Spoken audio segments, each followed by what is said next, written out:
Bonjour à toutes et à tous et bienvenue pour notre webinaire ce matin.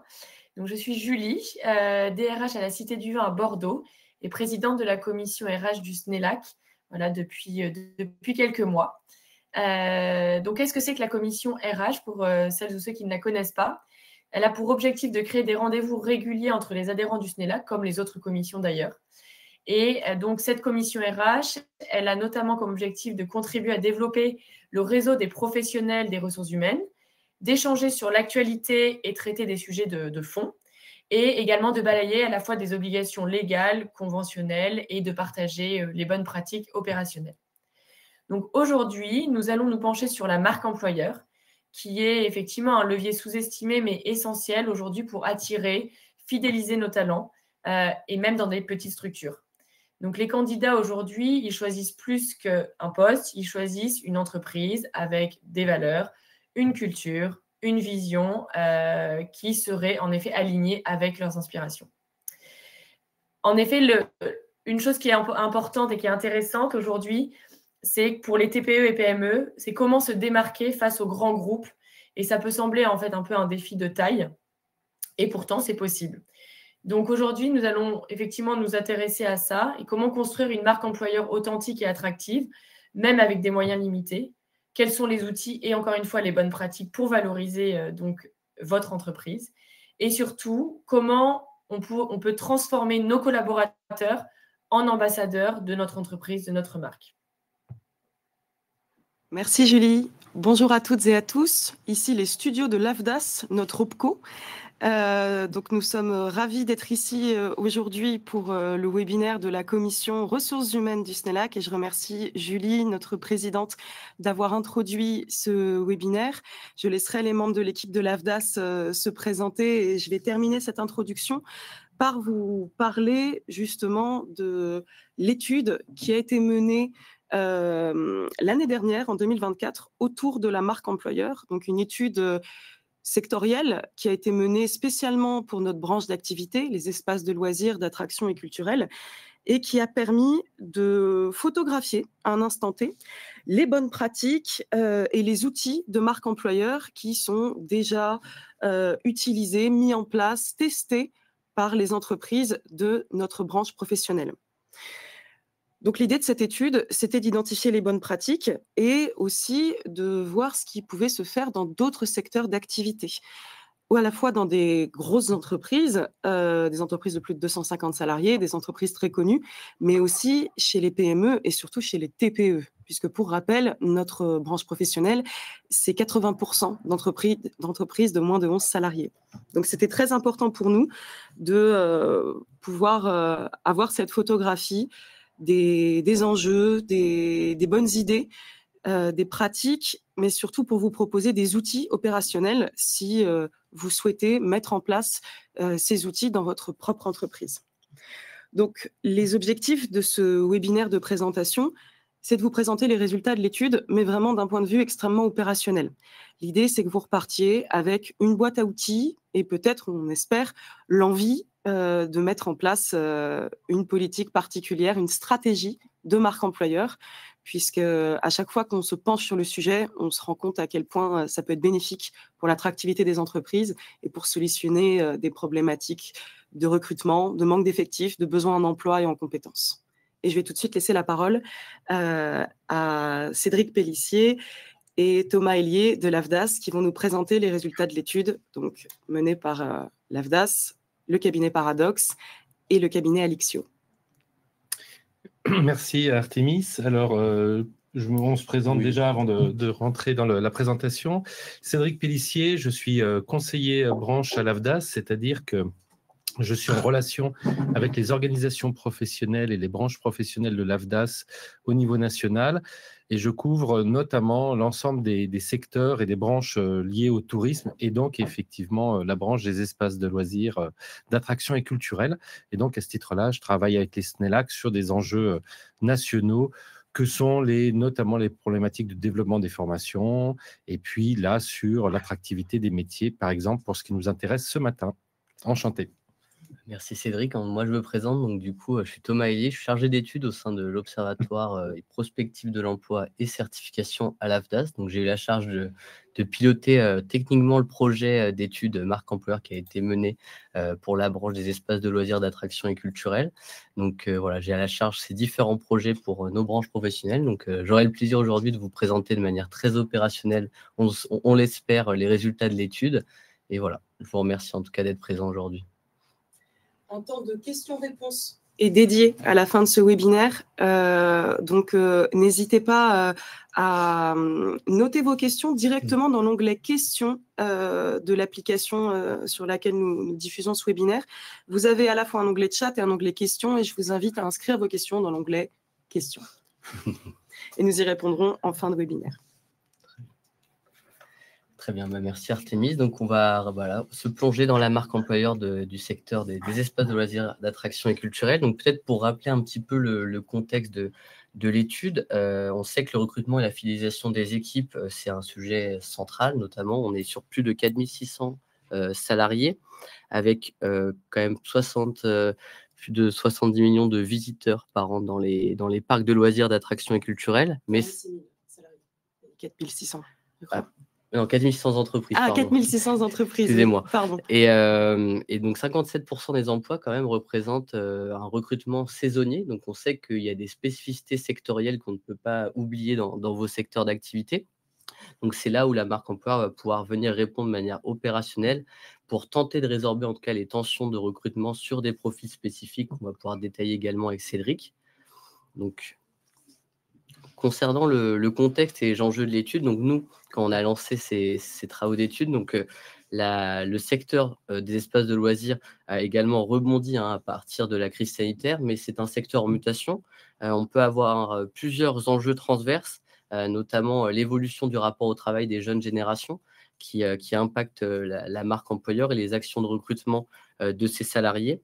On a eu notamment le témoignage pendant l'étude d'un exploitant qui nous disait qu'on ne vendait pas simplement une attraction, mais également une expérience humaine. Donc, c'était important d'avoir l'humain au cœur de l'attractivité et la communication de l'entreprise. Donc, voilà. Moi, plus globalement, je souhaitais qu'on se mette d'accord sur la marque employeur. Qu'est-ce qu'on entend par la marque employeur? La marque employeur, c'est ce qui est projeté de vos entreprises en termes de communication et notamment dans les offres d'emploi, mais c'est également l'expérience de vos collaborateurs en interne. Et l'objectif vraiment de la marque employeur, c'est d'avoir cette adéquation entre l'image interne et externe pour avoir une vraie authenticité dans les messages. Donc, on a mis 5 mots-clés. L'image, donc c'est ce qui est perçu de votre entreprise.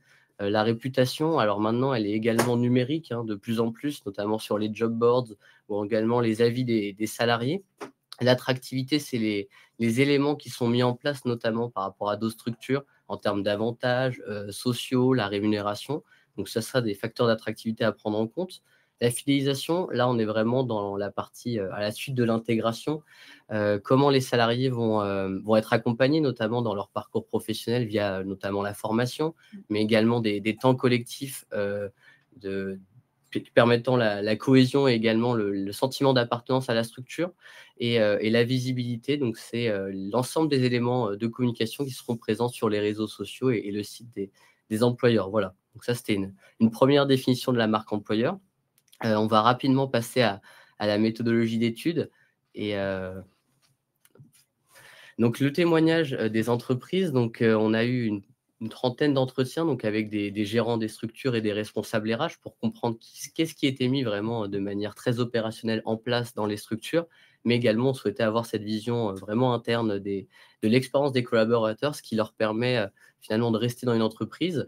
Et nous avons souhaité également, via une analyse sémiologique des offres d'emploi et également des réseaux sociaux et sites des employeurs, avoir vraiment l'image extérieure pour quelqu'un qui ne travaillerait pas dans le secteur et se dire quels sont les messages qui retiennent l'attention. Voilà, donc là, on avait simplement 3 points qui vont un peu poursuivre l'ensemble de notre présentation et des éléments un petit peu à retenir. Donc, ce qu'on a ressenti en tout cas lors des entretiens, c'est un besoin renforcé de questionner sa marque employeur, notamment après cette période de la crise sanitaire. Des pratiques existantes, comme il était rappelé notamment par Julie Artémis, c'est-à-dire quelle que soit la taille de la structure, il y a réellement des choses mises en place et des moyens sont possibles pour la structurer. et également un besoin de renforcer la visibilité en tant qu'employeur de la part des structures. Voilà. Je vais laisser la parole à Cédric peut-être. Oui, merci Thomas. Je pense, juste pour revenir avant de prolonger sur les résultats d'une étude sur les besoins et métiers en compétences, un des points importants, c'est qu'effectivement, vous l'aurez compris, la marque employeur, c'est un ensemble d'éléments sur lesquels vous serez amené à travailler en fonction de la réalité de votre entreprise sur un point particulièrement, pas obligatoirement sur tous les 5 d'un seul coup, mais des fois, il y a un sujet qui va être prioritaire. Et tout au long, on va voir qu'effectivement, en fonction des expériences vécues par les entreprises, certains des points sont plus mis en avant, comme la visibilité ou l'attractivité ou la fidélisation. Pour compléter peut-être un petit peu, je me permets, je remets les points, les mots-clés que vous avez proposés, image, réputation, fidélisation, attractivité, visibilité. Comme l'a dit Cédric, c'est toujours intéressant de se poser la question de quoi avez-vous besoin en interne, quels vont être les points de fragilité, quels vont être les points sur lesquels vous pensez que vous pouvez travailler pour solutionner une problématique particulière au sein de votre entreprise, que ce soit une problématique d'image suite à une crise, par exemple, crise d'image, une problématique de fidélisation, une problématique d'attractivité, pour parler plus clairement. Est-ce que vous ne parvenez pas à recruter? Est-ce que vous ne parvenez pas à recruter un métier précis? Est-ce que vous parvenez à recruter, mais les personnes ne restent pas dans votre entreprise, n'enchaînent pas les saisons, ou vous ne parvenez pas à CDIser, pardon pour ce mot, les entreprises, ou vous avez peut-être un problème de visibilité parce que vous captez toujours la même cible? C'est vraiment des questions extrêmement opérationnelles et des stratégies de marque employeur peuvent remédier à différentes problématiques point par point. L'idée, c'est pas forcément de se lancer dans une usine à gaz en disant la marque employeur, c'est un tout et il faut absolument voir tous les points. On n'a pas forcément le temps de s'en occuper. Ça demande une prise de recul qu'une TPE n'a pas forcément les moyens d'avoir à un instant T. Donc, l'idée, la première étape, c'est identifier le problème et voir si le problème peut être solutionné par un des aspects abordés par la marque employeur. Donc, je l'indiquais, et Thomas l'a dit, l'AFDAS, en tant que votre opérateur de compétences, publie et travaille sur un certain nombre d'études tout au long de l'année, des études qui sont soit pour une branche en particulier, c'est l'étude marque employeur, par exemple pour les espaces de loisirs, d'attraction et culturels, mais ça va être ce qu'on a depuis 2 ans maintenant et pour la 3e année cette année, l'étude en besoins métiers compétences qui est intersectorielle, qui couvre l'ensemble des secteurs de l'AFDAS, mais qui permet d'avoir une analyse sur les besoins spécifiques dans votre secteur aussi. Donc là, sur cette diapositive, vous avez sur les dernières études le top 10 des métiers qui sont les plus importants, pour lesquels vous avez des contraintes de recrutement les plus fortes.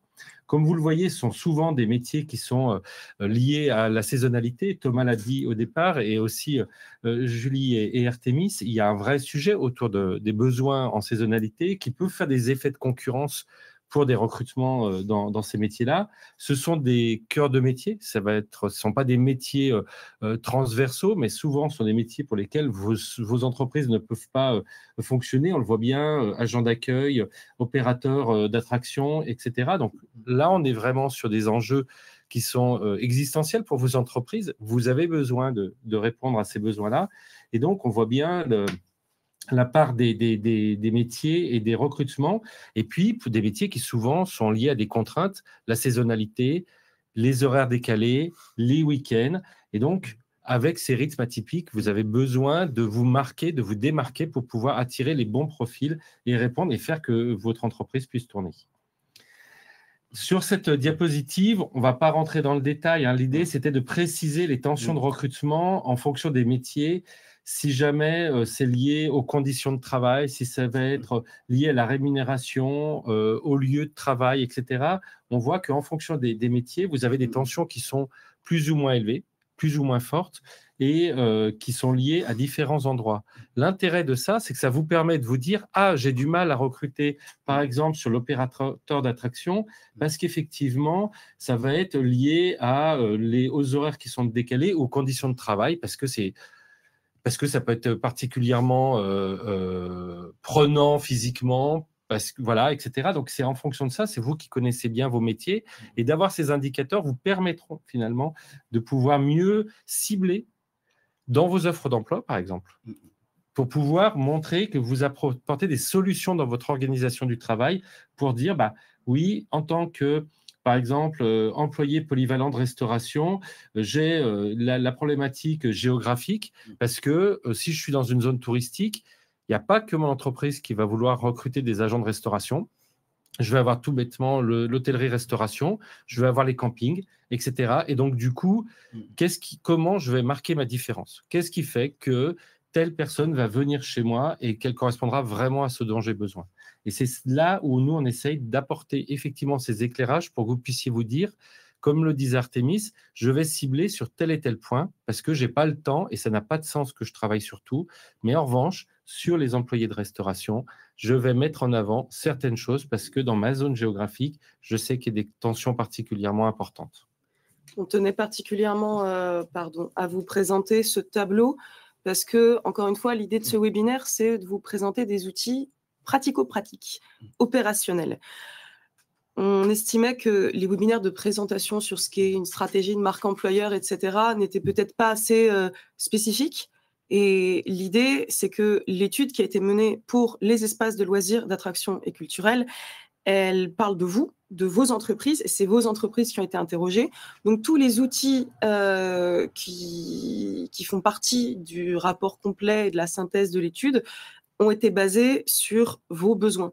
Là, on organise ce webinaire pour vous présenter ceux qui nous ont semblé les plus opérationnels et les plus facilement applicables. Et bien entendu, vous pouvez les retrouver dans le rapport complet qui est disponible sur le site de la branche et de l'AFDAS et que nous vous renverrons avec le replay de ce webinaire. Et dont le lien sera à la fin de la présentation aussi, tout à fait. Effectivement.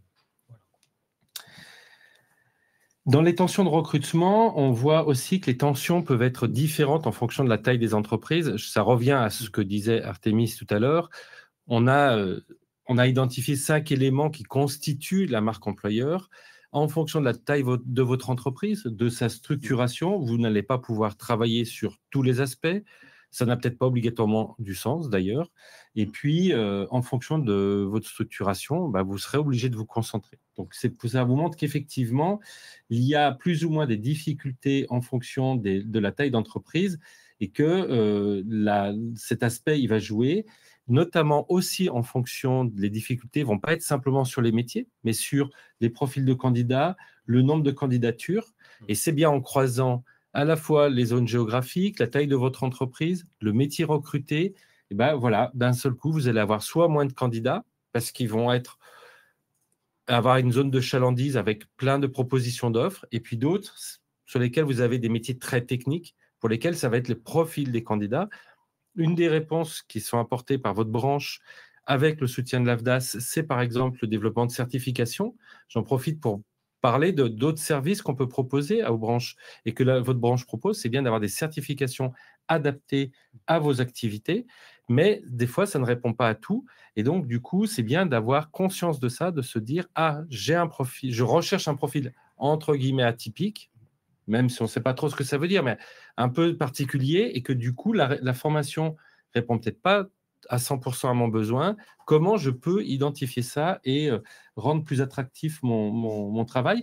Comment je peux aussi amoindrir l'effet peut-être un peu négatif des conditions de travail atypiques, que les candidats ne disent pas « Ah bah oui, donc je travaille tous les soirs ou tous les week-ends », mais dire voilà, le côté positif qu'il peut y avoir ou d'une autre manière. C'est-à-dire de mettre en avant ces aspects-là et sortir de remarques un petit peu, j'allais dire bateau, excusez-moi la familiarité, mais un peu c'est ça, c'est ce à quoi vous êtes confronté au quotidien, je pense, quand vous recrutez, surtout en haute saisonnalité. C'est très important, on se rend compte après les résultats de cette étude, de s'intéresser à l'image perçue de l'entreprise. Je reprends les mots-clés qui étaient cités en introduction. L'image perçue, elle est très importante pour vos salariés en interne, pour vos futurs salariés, mais également pour les prestataires avec lesquels vous allez travailler. Et depuis le changement du rapport au travail qu'on observe notamment depuis la crise sanitaire, l'image perçue, elle peut même parfois toucher jusqu'aux visiteurs. Il y a certaines enseignes, en tant que consommateur, en connaissant ce qui s'y passe en interne, vous n'allez peut-être pas vouloir continuer à être consommateur, à être client, visiteur là-bas, parce que vous savez que leur méthode de ressources humaines ou leur manière de fonctionner ne convient pas à vous, vos valeurs. On observe qu'il y a de plus en plus de visiteurs, de clients qui pensent comme ça. Donc, c'est pour ça que la marque employeur, c'est un sujet vraiment de plus en plus prégnant aujourd'hui, parce qu'on se rend compte que c'est tout aussi important pour les visiteurs, donc pour le nerf de la guerre d'une entreprise des ELAC, les billets d'entrée. Peut-être pour prolonger ce que tu dis, Artémis, c'est tout à fait vrai. C'est vrai qu'en tout cas, ce qu'on retient aussi des travaux de cette étude, c'est aussi vraiment pas cette dissonance, mais en tout cas cette différence entre l'image perçue par l'extérieur, comme tu le disais, de visiteurs ou de clients qui viendraient dans les parcs et les personnes qui y travaillent. Il y a quand même cette image encore perçue de secteur un petit peu divertissant, amusant, dans lequel finalement on ne viendrait pas travailler, alors que bien évidemment on vient y travailler. Donc voilà, en tout cas nous on a perçu également des éléments très positifs, comme le cadre de travail, la cohésion d'équipe et également le nombre d'échanges assez fréquents entre les managers de proximité et les collaborateurs, notamment saisonniers, qui intègrent les structures. Mais voilà, en tout cas, il y a toujours peut-être cette différence, en tout cas, en se disant on vient dans les ELAC, on y vient pour travailler, on n'y vient pas seulement pour s'amuser. Et voilà, c'est aussi là-dessus sur lequel on voulait appuyer. Je suis d'accord avec toi. En fait, on a toujours cette image de job d'été qui colle à la peau du secteur.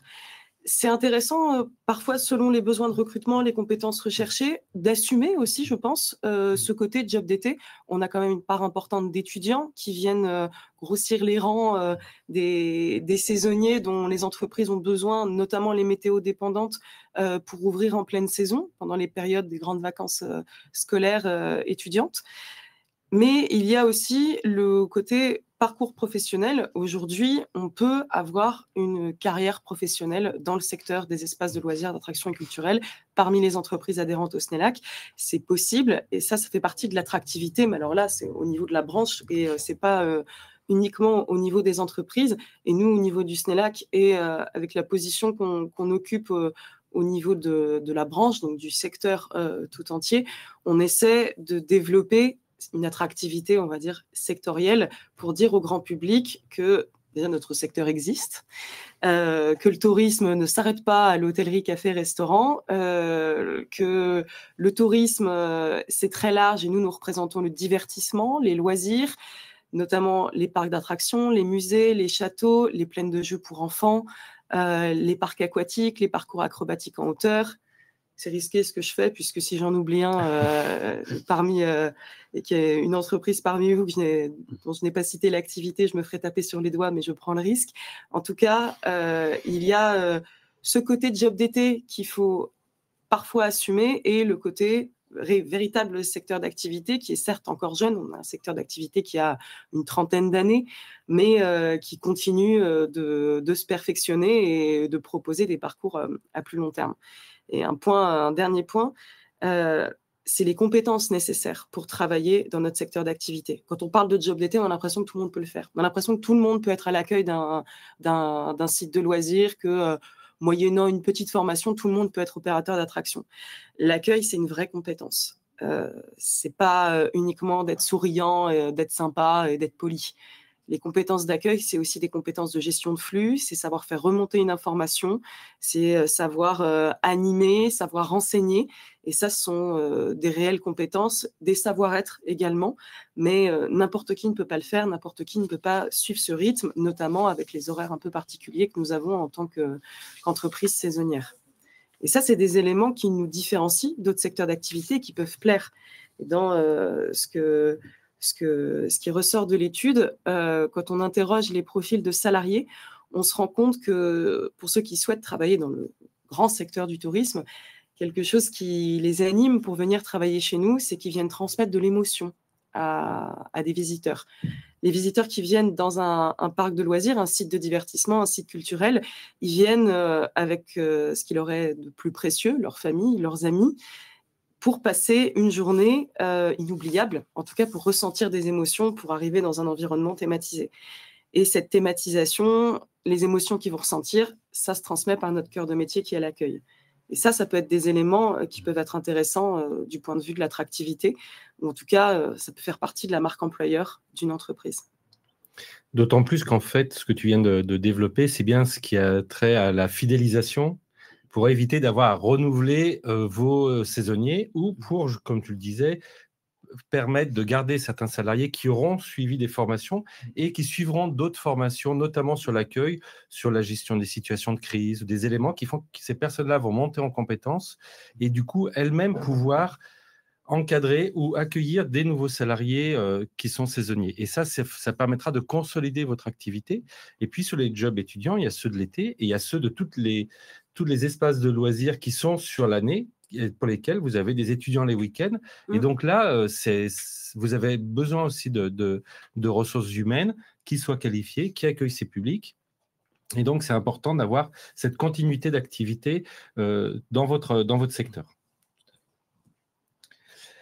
Donc, pour finir, pour synthétiser les difficultés de recrutement, on les a toutes vues. Cette diapositive, elle indique qu'effectivement, suite à la crise sanitaire, il y a eu des tensions qui se sont montrées très vite. Ce n'est pas simplement la crise sanitaire, c'est aussi le fait que les loisirs sont de plus en plus, occupent une part de plus en plus importante dans notre quotidien et on a besoin d'avoir des lieux où se ressourcer, où se détendre, où s'amuser en famille ou avec des amis et avec des personnels en face qui nous accueillent, qui encadrent ces activités de manière sécurisée et qui nous permettent de vraiment profiter de ces moments-là en tant que citoyens. Et donc, du coup, je vais pouvoir en face avoir des entreprises qui auront formé leur personnel et qui permettront de profiter de ça. Et on voit bien que ces difficultés de recrutement se sont accrues, que les attentes aussi des salariés ont évolué et que la croisée des chemins, c'est bien ces problématiques de marque employeur. Tout à fait. Alors, c'est tout à fait vrai ce que vous disiez. Alors, on voit qu'il y a des pratiques existantes, hein. On le rappelle, bien évidemment, on n'est pas obligé d'être forcément une grande structure ou faire partie d'un groupe, notamment de parcs de loisirs, pour pouvoir structurer et mettre en place des actions pour attirer et fidéliser les salariés.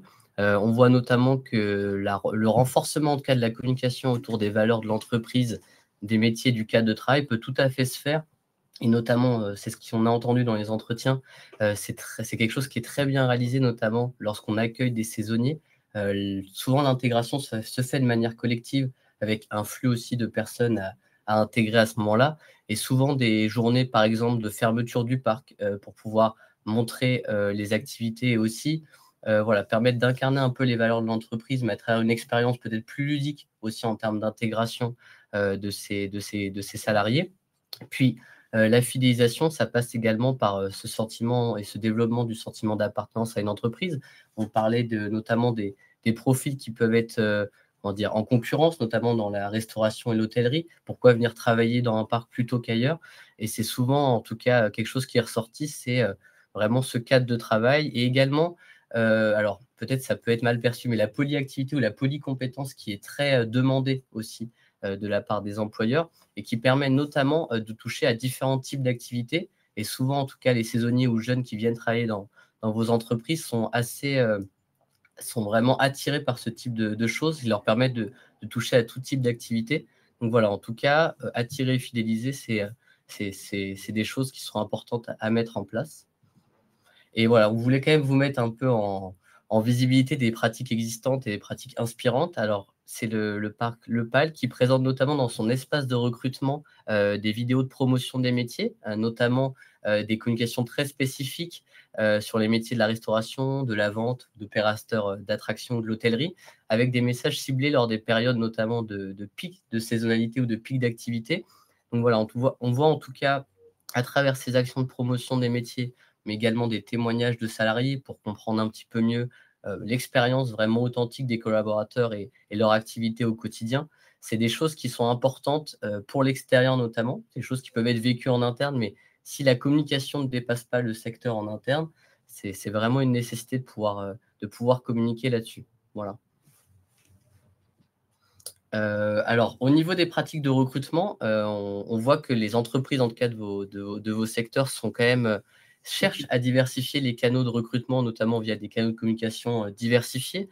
notamment les plateformes d'emploi en ligne, les réseaux sociaux des structures, mais également les espaces de recrutement des sites internet. Et le double enjeu que nous, on a pu percevoir, en tout cas dans cette étude, c'est donc déjà l'importance de se positionner en tant qu'employeur avec cette visibilité plus accrue sur le marché de l'emploi notamment, mais également d'avoir une communication beaucoup plus territorialisée qui prend en compte voilà, votre ancrage territorial, car on sait que beaucoup de vos recrutements se font dans un bassin d'emploi, notamment des jeunes en école ou qui sont proches des entreprises. Donc voilà, en tout cas, c'est vraiment un levier d'attractivité de pouvoir communiquer sur le cadre de vie de votre territoire pour attirer ses collaborateurs, et notamment des recommandations internes ou des candidatures spontanées sont envisageables. Voilà, l'enjeu pour les entreprises était également de savoir sur quels canaux de recrutement communiquer, parce que tous n'ont pas la même cible ni les mêmes enjeux. Donc, il y avait un besoin, en tout cas, des structures, de savoir sur quel réseau communiquer. On avait des témoignages de personnes qui, par exemple, communiquaient sur les métiers sur les réseaux sociaux type TikTok ou Instagram, mais il y avait une peur, en tout cas, de ne pas pouvoir atteindre la bonne cible au bon moment et au bon endroit.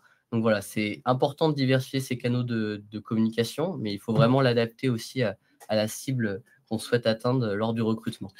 C'est d'autant plus important ce que vient de dire Thomas, qu'effectivement, en fonction de la taille de votre entreprise et de sa situation géographique, on a pu voir qu'un des freins au recrutement, c'est bien la zone géographique, soit parce qu'il y a des tensions plus fortes sur un métier, parce qu'il y a plus de concurrence, entre guillemets, soit parce que vous êtes dans des zones avec des problématiques d'hébergement. Je pense que ce n'est pas à vous qu'on fera découvrir les problématiques qu'il peut y avoir pour héberger, notamment en haute saison. Et donc, comme le disait Thomas, de pouvoir cibler, ça permet peut-être de ne pas perdre de l'énergie et de faire que votre annonce sera mieux perçue et touchera plus facilement sa cible. Et je pense que c'est vraiment important de pouvoir être accompagné sur ces questions-là et de réfléchir à cette question-là sur ces problématiques de recrutement. La marque employeur, c'est vraiment le lien entre marketing et ressources humaines, la marque employeur. C'est intéressant de marketer, encore une fois, désolé pour le néologisme, de marketer l'expérience collaborateur. Au moins autant, je ne sais pas, mais d'y prêter une attention particulière à la mesure de celle qu'on va mettre en place pour les visiteurs, pour attirer les visiteurs dans le parc. On ne peut pas recevoir des visiteurs si on n'a pas des équipes compétentes, motivées pour accueillir justement les familles, les tribus qui se rendent dans les parcs, dans les châteaux, etc., etc. Donc, c'est intéressant de voir quelle est l'expérience collaborateur qu'on va proposer aux futurs salariés. Et lorsque moi, je me rends dans un site de loisirs, c'est intéressant de rêver déjà à la visite avant d'y être. Et ça, on le découvre par le site Internet. Je pense que, c'est pas que moi, hein, mais l'étude nous montre aussi que quand on cherche un travail en tant que saisonnier, c'est intéressant d'avoir déjà des informations sur comment va se passer l'expérience collaborateur au sein d'une entreprise. Est-ce qu'il va y avoir un process d'intégration particulier? Est-ce que j'ai un traitement particulier parce que j'ai déjà effectué une saison au sein de la même entreprise? J'ai en tête, dans les bonnes pratiques que vous retrouverez dans le rapport complet, une entreprise qui a non seulement une plateforme particulière pour faire des dépôts de CV, mais qui a un process plus rapide et plus efficace pour les entreprises qui ont pour les salariés qui ont déjà un dossier du personnel créé au sein de la structure et qui souhaiteraient avoir effectuer une nouvelle saison dans l'entreprise. Et ce petit traitement de faveur, je ne sais pas, mais particulier, ça montre que le salarié est désiré dans l'entreprise et ça permet justement d'améliorer la fidélisation des salariés qu'on a estimés compétents après la réalisation d'un CDD ou d'une période d'emploi X ou Y. Mais c'est intéressant à la fois de communiquer sur quelle va être l'expérience collaborateur, de la travailler et de faciliter l'accès à l'emploi, mais aussi à l'image perçue de l'entreprise. Alors là, ça fait partie des prestations qui étaient réalisées par le le cabinet, on a souhaité en tout cas travailler vraiment sur une analyse sémiologique, c'est-à-dire les éléments qui étaient présents dans les offres d'emploi, notamment lors des recrutements donc de saisonniers, mais également de profils permanents.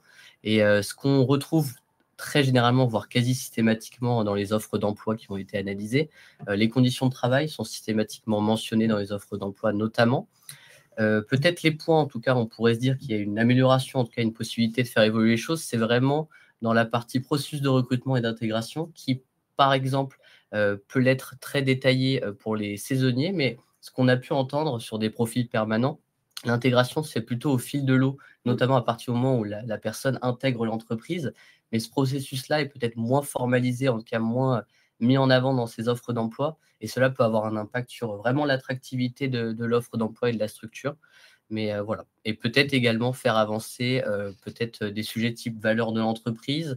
Et on voit quand même que la rémunération est indiquée à 70% dans les offres. Donc, c'est quand même quelque chose sur lequel les entreprises sont très transparentes. Et ça, c'est un vrai facteur d'attractivité. Voilà. Donc, pour poursuivre un peu ce que disait Artémis sur les bonnes pratiques, en tout cas les choses qui ressortent dans l'étude, on voit qu'il y a des processus de recrutement qui sont décalés. Là, on voit par exemple le parc du Bois des Lutins qui fait partie du groupe Adventure Group, qui a mis en place un processus de recrutement ludique et sans CV, notamment avec 2 mois de campagne de recrutement et de communication. Beaucoup de retours aussi presse avec plus de 15 articles, émissions radio ou plateau TV pour faire parler de cette campagne de recrutement. 500 candidats sur 50 postes à pourvoir, notamment dans l'animation et le spectacle. Et on voyait voilà, les JO des Glingos qui sont vécus dans le Bois des Lutins notamment, qui permettent en tout cas de dévoiler la personnalité et aussi également de faire collectif et groupe à partir du moment où on intègre l'entreprise. L'objectif, voilà, c'était peut-être de sortir du processus de recrutement RH un peu plus traditionnel et d'avoir des choses qui sont, voilà, qui en tout cas sont gamifiées et qui permettent vraiment aux personnes d'avoir vraiment envie de travailler dans la structure. Voilà. C'est une pratique existante parmi d'autres, mais on souhaitait vous la partager. Voilà. Donc, dans les pratiques existantes, là, on a parlé vraiment de la partie recrutement. Et comme on l'a pu l'entendre, et en tout cas, on a pu l'évoquer, la marque employeur vient vraiment toucher les différents points de contact en fait, du processus RH, que ce soit le recrutement, l'intégration ou la fidélisation. Et c'est vraiment important de pouvoir mettre en place des actions, même à notre niveau, sur ce processus-là. Donc, comme je le disais, on le revoit dans les offres d'emploi, il y a un processus d'intégration qui est quand même réfléchi, mais qui est avant tout personnalisé et spécifié sur les saisonniers, notamment lors de journées d'intégration collective, ou également mise en place de livrets d'accueil au moment de l'intégration des collaborateurs. Ce qui fonctionne, et ça on a pu le voir notamment dans les TPE et PME lors de l'étude, le binôme ou le parrainage, notamment lors de l'intégration d'un salarié, notamment avec un manager de proximité ou une autre personne qui suit l'aventure du collaborateur, c'est quelque chose qui permet notamment de se sentir intégré, d'être notamment reconnu dans son activité de travail et d'avoir des échanges, notamment des feedbacks sur les pratiques professionnelles, sur l'expérience du collaborateur. Donc voilà, ça c'est vraiment quelque chose qui fonctionne bien. Et peut-être un point aussi d'attention, globalement, les processus d'intégration des collaborateurs est avant tout porté par les managers, mais le lien notamment qui est fait avec les professionnels des ressources humaines, des fois n'est pas toujours systématique. Et en tout cas, ça peut poser question dans, on va dire, la génération et la globalisation d'un processus d'intégration à l'ensemble de la structure. Donc voilà, c'est ce qu'on a pu retrouver dans les travaux. Peut-être pour compléter la dimension, vous voyez, qui est indiquée, la dimension formation et sensibilisation. C'est vrai qu'on l'a dit, parfois dans les difficultés de recrutement, vous n'avez pas obligatoirement les profils que vous voudriez avoir dans l'absolu. Et un des aspects d'intégration et même de fidélisation, c'est peut-être d'avoir très rapidement des petits modules de formation adaptés et qui permettront à la fois de combler des manques éventuels, mais qui permettront aussi d'être un facteur d'intégration dans l'entreprise et de fidélisation. Parce que du coup, les compétences seront adaptées à vos besoins et vous n'aurez pas des compétences qui seraient génériques. Et ça, c'est un des aspects qui peut être intéressant de pouvoir, dès l'amont, au moment du recrutement éventuellement, et quand vous avez les entretiens d'embauche, pouvoir dire, ben voilà, sur ces aspects-là, on vous proposera des formations assez rapidement. Et ça, c'est un des aspects qui peut être important dans l'intégration des nouveaux salariés. Tout à fait. Et là, on va dire qu'on est sur la dernière partie, donc vraiment quand on souhaite fidéliser le salarié, le collaborateur. Donc il y a des choses qui sont développées, mais qui peut-être voilà, nécessiteraient de mieux communiquer, notamment sur ces enjeux-là. Donc la création d'un environnement de travail agréable, ça c'est vraiment quelque chose qui est ressorti dans les travaux, notamment dans l'ensemble des parcs de loisirs. La valorisation des salariés et la reconnaissance du travail de manière très pratique, c'est également dans des périodes d'activité et de rush, notamment avec l'activité saisonnière, d'avoir peut-être, on a vu dans des entreprises même de petite taille, d'avoir une rétribution financière, en tout cas de dédommagement, lorsqu'on fait appel à un collaborateur lors d'une période vraiment de forte activité. Et notamment, la valorisation et la reconnaissance n'est pas simplement financière, elle peut être également d'avoir des points réguliers avec son manager de proximité et de notamment, et c'est ce qui est ressorti dans les atouts et les choses à mettre en place, c'est également de pouvoir participer, quand on est peut-être un salarié également permanent, aux axes stratégiques d'une entreprise, notamment dans des temps collectifs avec différentes directions. Ça, c'est vraiment quelque chose qui permet aux salariés d'avoir ce sentiment d'appartenance et de pouvoir faciliter sa fidélisation. Et comme le rappelait tout à fait Cédric, les perspectives de développement professionnel et les mobilités internes, notamment l'accompagnement par la formation des parcours professionnels est un vrai levier en cas de fidélisation de ces salariés. Les avantages sociaux, le renforcement du management et le suivi des salariés. On a pu voir des managers qui mettaient en place des checklists également dès le départ de l'intégration du salarié pour pouvoir vraiment homogénéiser les parcours et modules d'intégration et que voilà, les choses puissent vraiment être les mêmes d'un salarié à l'autre. Et voilà. Donc ça, c'est vraiment les choses qui également sont encore pléthoriques dans le rapport final que vous pourrez lire, mais qui sont des premiers exemples qui vous permettent de voir ce qui peut fonctionner pour fidéliser ses salariés. Et encore une fois, vous l'aurez compris, l'idée, c'est pas de prendre les 6 points et de cocher toutes les cases en fonction de la taille de votre entreprise, de la réalité auquel vous êtes confronté, des métiers pour lesquels vous avez des difficultés de recrutement ou pas. À ce moment-là, ce sont certains points qu'il faut mettre en avant. C'est aussi en fonction des types de professionnels, c'est-à-dire que vous avez des postes permanents. On a beaucoup parlé des saisonniers. On n'a pas parlé des intermittents du spectacle. Vous êtes nombreuses et nombreux à être gérants et dirigeants d'entreprises qui ont ces publics-là. Vous savez qu'il y a dans certains de vos entreprises des permanences auprès des publics particuliers qui sont assurés par l'AFDAS parce qu'il y a un lien avec ces publics-là et qu'effectivement, la question de la fidélisation sur ces publics-là sera différente de celle des saisonniers ou des postes permanents. Donc, c'est bien l'idée de pouvoir être accompagné au mieux et de réfléchir à ça en disant sur quel aspect je vais porter mon attention en particulier, de ne pas se dire « Oh là là, mais c'est énorme, je dois travailler à la fois les 5 thématiques, les 6 aspects de fidélisation », et bien de cibler et de pouvoir réfléchir en fonction des métiers pour lesquels vous avez à recruter ou pour lesquels vous rencontrez des difficultés particulières. Tout à fait. Voilà, donc là, c'est vraiment les leviers identifiés de manière très générique et là, peut-être moins vraiment au niveau du secteur. Donc, c'est d'engager plus largement les entreprises dans la marque employeur, notamment afin que l'ensemble des structures petites, moyennes et grandes entreprises puissent déployer cette marque employeur. Attirer, donc, c'est renforcer l'image et l'attractivité de vos entreprises afin de poursuivre la mise en visibilité du secteur et de ses métiers. Et fidéliser, on vient d'en parler notamment avec Cédric, donc de non pas mettre en place l'ensemble des leviers, mais vraiment en fonction des différents points d'achoppement peut-être dans le recrutement, l'intégration et la fidélisation de ses salariés, pouvoir mettre des choses en place pour développer cette marque employeur et recruter les profils qui sont nécessaires pour faire tourner votre entreprise, tout simplement. Donc, encore une fois, on vous propose une boîte à outils avec un certain nombre de pratiques qui ont été identifiées au sein de notre secteur d'activité dans le cadre de l'étude. Mais ce qui est intéressant, en tout cas, je trouve, dans cette étude, c'est qu'elle fait aussi le parallèle avec d'autres secteurs d'activité. Et c'est toujours intéressant de voir ce qui se fait ailleurs, notamment au sein d'autres branches professionnelles, d'autres entreprises de tailles différentes, de secteurs différents, qui ont des modèles économiques différents, etc. Mais de voir comment eux peuvent traiter le sujet de l'image perçue, de l'attractivité, de la fidélisation. Donc, c'est pourquoi, dans le cadre de l'étude, il y a un outil qui a été créé par le cabinet, C'est Alexio ou Paradoxe? Alexio. C'est Alexio, pardon, parce qu'on a 2 cabinets qui ont réalisé cette étude. Donc, c'est un outil. Vous allez avoir le lien qui va vous être mis à disposition dans le chat.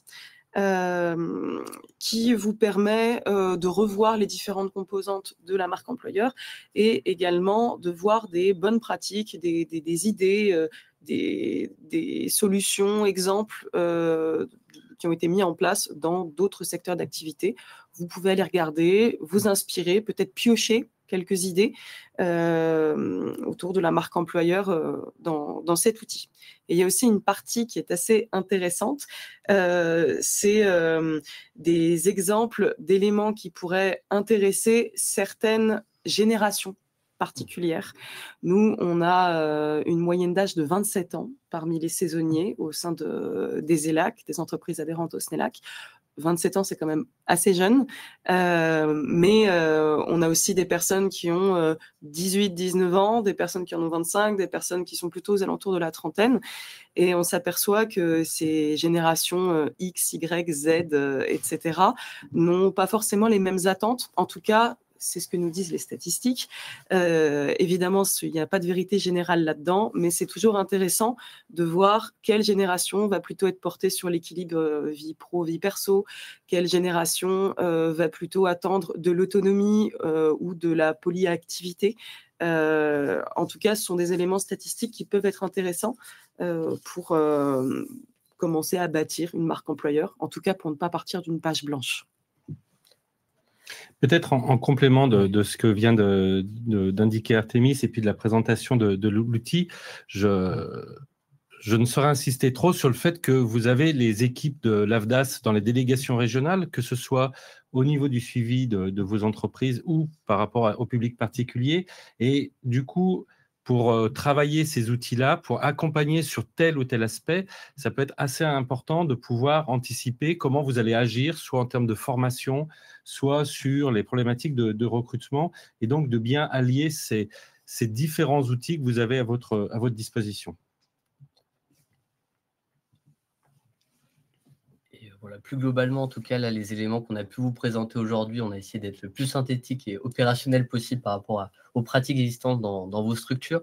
Mais si le sujet vous intéresse, d'aller un petit peu plus loin et creuser le questionnement de la marque employeur, donc comme le rappelait Artémis, l'étude est disponible sur le site de la branche ou du SNELAC, je pense. De la branche, puisque c'est une étude paritaire, c'est-à-dire qu'elle est financée au niveau de la branche en accord entre le collège employeur, dont le SNELAC est représentatif à plus de 80%, et le collège salarié, qui comprend les 5 syndicats de salariés représentatifs de l'autre côté de la table. Et dans tous les cas, cette présentation, du coup, vous sera transmise à la suite du webinaire.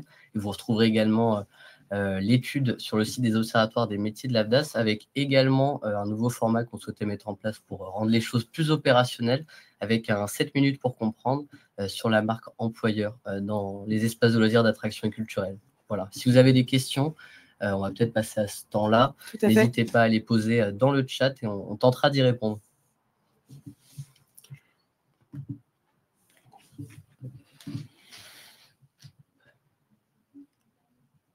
Alors, nous avons Nicolas qui pose une question.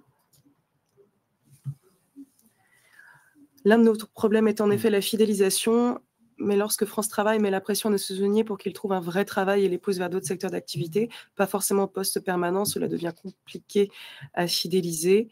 De plus, les conditions de prise en charge des chômeurs changent. De ce fait, les saisonniers qui entrent en cours de saison n'ont pas intérêt à rester disponibles pour une saison supplémentaire. On passe parfois à côté de bons profils. Peut-il y avoir des solutions de fidélisation pour ces personnes-là? C'est un sujet particulier. Alors là, les conditions d'accès à l'assurance chômage ont été revues par France Travail, justement. Aujourd'hui, c'est 6 mois, je crois. C'est 6 mois, oui, c'est ça. De travail pour bénéficier de l'ouverture des droits au chômage pour les salariés saisonniers. Ça a été abaissé avant, c'était 8 mois, je crois. Donc ça peut être une problématique, en effet. Peut-être pour répondre à la question, en tout cas, qui était posée notamment sur la fidélisation de ces profils de saisonniers. En tout cas, nous, on a vu que des choses étaient quand même mises en place pour essayer de fidéliser, en tout cas, d'une saison sur l'autre dans les structures qui accueillent ces saisonniers, notamment avec la création, comme le disait Artémis, d'une plateforme pour faciliter, sans remettre une nouvelle fois un CV, un nouveau process de recrutement, pour pouvoir, on va dire, passer, on va dire, en haut de la pile dans les recrutements. Mais il y a aussi des choses en place, sont notamment des académies avec des formations qui peuvent être mises en place en interne, notamment dans des groupes où il y a plusieurs parcs de loisirs. C'est des choses qui permettent notamment, alors on voit que c'est peut-être encore peu développé au niveau peut-être du secteur, mais il y a quand même des parcours de formation et notamment de faire évoluer des saisonniers vers des postes potentiellement permanents qui sont en réflexion au sein de la branche. Et en tout cas, le fait de mettre en place une académie interne pour former dès l'intégration de ces saisonniers à des métiers, en tout cas, peut faciliter peut-être leur fidélisation. Voilà, c'est une pratique parmi d'autres, mais ouais, on essayait pour répondre à la question. Et avec un exemple concret de plus, c'est notamment le contrat d'apprentissage saisonnier qui permet de faire acquérir des compétences, une formation, des certifications dans le cadre d'un contrat en alternance. Et donc, du coup, qui a un élément de fidélisation qui est important et qui, à la fois, fait monter en compétences, offre une certification aux personnes que vous allez recruter et en même temps va sans doute permettre de fidéliser bien mieux pour la suite. Et comme le disait Artémis à un moment donné, dire il n'y a pas que des postes saisonniers dans nos entreprises. Et voilà. Et donc, du coup, les contrats en alternance d'apprentissage saisonnier permettent d'avoir 2 employeurs et donc, du coup, de montrer une diversité aussi de postes de travail sur un territoire. Question de Léa. Que pensez-vous de l'outil organigramme? Nous évitons de l'utiliser pour ne pas figer une organisation que nous voulons flexible, mais il répond à la problématique d'apporter de la visibilité. Après, ça va être en fonction de la taille de votre entreprise. L'objectif, ce n'est pas que vous ayez une organisation qui soit trop rigide et qui s'adapte aussi au profil. Tout à l'heure, Thomas disait qu'effectivement, dans nos études, on voit bien qu'il y a une diversité, une polyvalence qui est souvent demandée et qu'effectivement, des organigrammes trop rigides vont rendre plus difficile cette polyvalence. C'est effectivement, encore une fois, en fonction de la taille des entreprises. On sait très bien que plus vous avez de salariés, plus vous avez besoin d'avoir une organisation un petit peu plus structurée et donc, du coup, de rendre visibles ces besoins-là. Il faut encore une fois que ça soit quelque chose de, notamment dans votre stratégie RH. Et là, on parlait de la formation des saisonniers ou des personnes que vous recrutez, mais la formation, notamment au niveau des ressources humaines, pour pouvoir voir quels sont les outils que je vais utiliser, quels sont les outils qui sont adaptés à mon activité, sont assez importants. C'est pour ça que je pense qu'à la fois pour vous, en tant que soit employeur, soit responsable ressources humaines, c'est important que vous puissiez faire des formations, même courtes, qui vous permettent de trouver l'outil qui sera adapté. Parce qu'effectivement, l'organisation peut être un facteur d'attractivité, de dire « Ah, bah, je vais me situer à tel endroit », mais ça peut être effectivement quelque chose qui rigidifie et qui doit être adapté, encore une fois, à votre taille d'entreprise et à l'activité que vous avez et au poste que vous allez recruter. Tout à fait. Mais après, pour donner un avis rapide sur l'organigramme, ça peut aussi également renforcer le sentiment d'appartenance, notamment lorsque vous accueillez beaucoup de saisonniers qui n'ont pas forcément des contrats très longs. Bah, le fait qu'ils se voient déjà intégrés, noir sur blanc, entre guillemets, dans un organigramme, et que l'organigramme soit également une source d'information, c'est-à-dire qu'une personne vient d'entrer en poste, non seulement elle est présente sur l'organigramme, donc elle fait partie de l'entreprise. C'est une information qui peut être importante et qui peut parfois être un petit peu oubliée lorsqu'on a des périodes d'intégration avec beaucoup de saisonniers ou un taux de turnover important. Et ça permet également de savoir qui contacter, pour quelles raisons, avec des numéros de téléphone, avec des noms assignés à telle fonction, telle mission, notamment s'il y a des changements de poste de travail au cours de la journée ou au cours de la semaine. Vers qui se référer? Je vais changer d'attraction. Aujourd'hui, je vais être au guichet. Aujourd'hui, je vais être dans le parc du château, etc.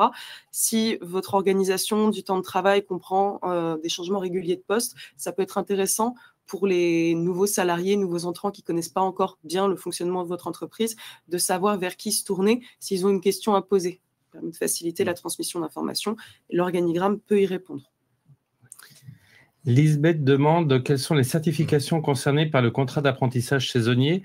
Déjà, les certifications de votre branche, la branche des ELAC. Oui. Et comme je disais, la meilleure façon d'avancer sur des projets comme cela, c'est de vous rapprocher des conseillères et conseillers emploi-formation, des délégations régionales de l'AFDAS pour pouvoir dire en fonction de mon besoin, est-ce que mon besoin peut correspondre à un recrutement en contrat d'apprentissage saisonnier et selon quelle modalité. Et du coup, on vous aidera à construire, mais effectivement, déjà au moins les certifications qui sont développées par votre branche, et il y en a un certain nombre. Peut-être pour compléter ce que disait Artémis, c'est sur l'idée de l'organigramme. En tout cas, nous, ce qu'on a pu aussi retenir, je trouve, de cette étude, notamment dans ce qui fait intégration et fidélisation des salariés, donc également les évolutions professionnelles, donc un changement de statut professionnel ou de poste, mais c'est également avant tout l'importance et le sens de ces missions, notamment la recherche du statut auprès des jeunes salariés ou même permanent ou saisonnier, n'a peut-être pas le même impact qu'à une certaine époque, et de se dire que c'est avant tout l'importance des missions, le sens, et notamment l'accompagnement des personnes en charge de suivre l'activité du collaborateur, qui est aussi importante à mettre en place, même si l'organigramme peut être tout à fait un outil, mais la recherche de statut évolue aussi auprès de ces jeunes salariés, donc c'est quelque chose d'important, je pense, à prendre en compte. Voilà. Sophie demande l'aide pour les contrats de pro CQP dont vous parlez est-elle renouvelée pour 2026 ? Je pense qu'elle fait référence à l'aide à la fonction tutorale. Et du coup, je laisse Artémis répondre. Pour le dire, puisque nous avons notre CGC, qui est un terme un petit peu barbare pour la commission de gestion de la contribution conventionnelle. Je vous passe les détails, mais en gros, c'est la commission que préside le SNELAC qui permet de gérer des fonds paritaires, des fonds qui sont assez contraints d'utilisation puisqu'ils ne peuvent servir qu'à financer des actions qui mènent à l'évolution des compétences des entreprises qui appliquent notre convention collective et qui sont adhérentes à l'AFDAS. L'année dernière, nous avons mis en place une aide à la fonction tutorale qui est une subvention intégralement payée par ces fonds, donc par les fonds de la branche, des fonds paritaires, pour encourager le recours à la formation certifiante de la branche des espaces de loisirs, attractions et culturels, autrement dit nos fameux CQP, nos certificats de qualification professionnelle. Donc, toute l'année dernière, nous avons mis en place avec les services de l'AFDAS une aide qui permettait de toucher jusqu'à 3 000 € par contrat pour pour chaque formation qui menait à l'obtention d'un CQP, d'une des certifications de la branche. Je ne peux pas encore vous répondre sur le renouvellement effectif de cette aide, puisque c'est une décision qui est paritaire, donc elle ne m'appartient pas, elle n'appartient pas à Cédric, elle appartient à un consensus entre les partenaires sociaux, employeurs et salariés, mais nous allons faire la demande du renouvellement de cette aide, peut-être pas exactement dans les mêmes conditions, puisque nous avons d'autres projets pour l'année 2026, notamment, et vous en avez peut-être entendu parler, je l'espère en tout cas, ça voudrait dire que les services de la communication du SNELAC fonctionnent bien, c'est le lancement d'un catalogue d'actions collectives de formation avec plusieurs sessions qui vont débuter dans peu de temps, des formations qui sont également intégralement financées par les fonds de la branche. Quand je dis intégralement, ce sont les coûts pédagogiques, bien évidemment. Il y a déjà plusieurs sessions de formation qui ont été mises en place, notamment les salariés référents en risque professionnel, la formation Certibiocide et d'autres qui arrivent en 2026. Donc l'idée, c'est que le budget qui est géré, ce budget paritaire n'est pas extensible. Donc, les partenaires sociaux mandatés au sein de cette commission vont faire des choix par rapport à cette aide et à la subvention. C'est pour savoir si elle sera renouvelée pour l'année prochaine. Et donc, d'un point de vue calendrier, la décision sera prise dans le courant du mois de décembre, Oui. à la fois par la commission paritaire dont on vient de parler, Artémis, puis après le conseil d'administration de l'AFDAS, et sera sur notre site internet, et nos collègues des délégations auront l'information, et évidemment le SNELAC. Donc, il y aura différents canaux de communication, comme c'est habituel, donc dans la deuxième quinzaine du mois de décembre pour 2026. Normalement, elle devrait être renouvelée, mais on ne peut pas se prononcer puisqu'il s'agit d'une décision paritaire. Est-ce qu'il y a d'autres questions avant de terminer? Parce que c'est déjà 11h. Je vois qu'il est 11h, Oui. Nous sommes pile à l'heure. Je vais laisser Julie conclure. Merci beaucoup. Merci aux adhérents présents. Je ne sais pas combien il y avait de personnes, du coup, parce que je n'ai pas cette information. Donc, j'espère que ça a été, qu'il y a eu pas mal de personnes aussi, puisque c'était très intéressant. Merci à Cédric et Thomas. Merci Artémis. Voilà, donc dans la commission RH, il y a ce type de format. Il y a des formats aussi commission. Et donc là, je vais laisser Artémis parler de la prochaine commission. Merci beaucoup. Merci Julie. Je vous remercie également, Julie, Cédric, Thomas, Audran qui est à la technique ici dans les studios de l'AFDAS qui nous reçoivent pour l'organisation de ce webinaire. Donc la commission RH, comme l'a dit Julie, c'est 2 formats que nous essayons de maintenir tout au long de l'année, des webinaires et des commissions physiques. La prochaine commission aura lieu le 5 novembre. Toujours à l'AFDAS, qui nous reçoit cette fois-ci pour un format plus classique avec une matinée de présentation animée par le cabinet Barthélemy autour de la modulation du temps de travail. Nous allons sur un sujet extrêmement technique, mais ça va être une journée amusante, j'en suis sûre. Et l'après-midi sera dédié à un atelier plus sur un aspect réellement formation.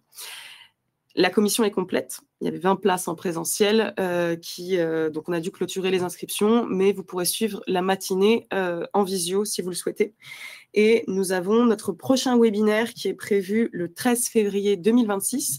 Cette fois-ci, nous l'organiserons avec l'organisme assureur Audience pour présenter les différentes dispositions, obligations et solutions pour que les petites entreprises, notamment surtout les TPE, puissent satisfaire les conditions légales et aussi des conditions de facilité autour du régime de frais de santé. Voilà. Je vous remercie d'avoir participé à ce webinaire au nom du SNELAC et je vous dis à bientôt. Merci beaucoup. Au revoir. Merci, au revoir.